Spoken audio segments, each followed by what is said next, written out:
Good morning, guys. Hopefully you guys are having a great day wherever you are. It's morning where I am, so if it's not morning where you are, apologies for that, but I hope you're having a great day. In history this week, we're looking at megacities. Okay, so part of our urbanisation unit, we are looking at megacities. The first thing that I want you to think about is when you're thinking about a megacity, okay, a megacity is a place of over 10 million people. So to be considered a megacity, okay, the population must exceed 10 million people. There are 33 megacities in the world at the moment. Some of the vocabulary that you'll need to understand throughout this unit include slums. These are sort of the poorer areas of a community.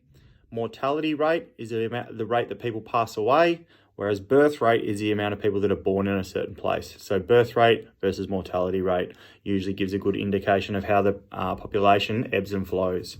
Economy is the next one. So economy is a bit of a trickier one. A lot of people get confused with this one. That is just the state of a country or region in terms of the production and consumption of goods and services and supply of money for that area.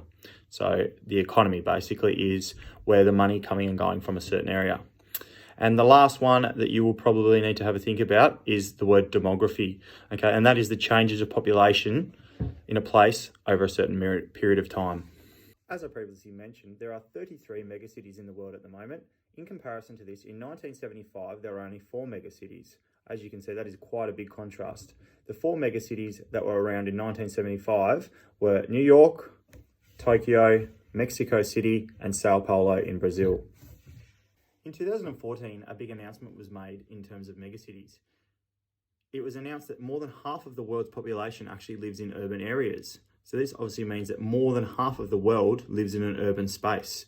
Obviously, in comparison to years ago when most people did not live in these areas. So over time, this has changed significantly.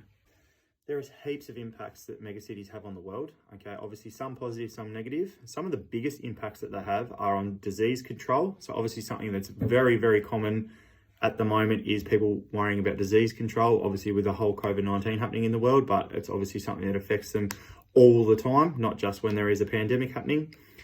Food, the impact of being able to resource and access food, education, housing, employment, crime rates, pollution, and migration. These are some major impacts that megacities can have on a place.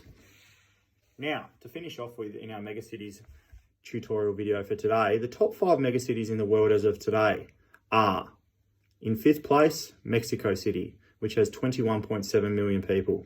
In 4th place, Sao Paulo in Brazil, which has 22 million. In 3rd place, Shanghai, which is in China, which has 27 million. Delhi, which is in India, is in 2nd place, and that has 30 million people. And with a significant win of over 7 million people, the number 1 place in the world in terms of population, a megacity, is Tokyo in Japan, which has 37.5 million people. Thank you for tuning into this video on megacities, and hopefully you've gained some information. If you have any further questions, please don't hesitate to contact me or your teacher for further information. Have a good one, guys.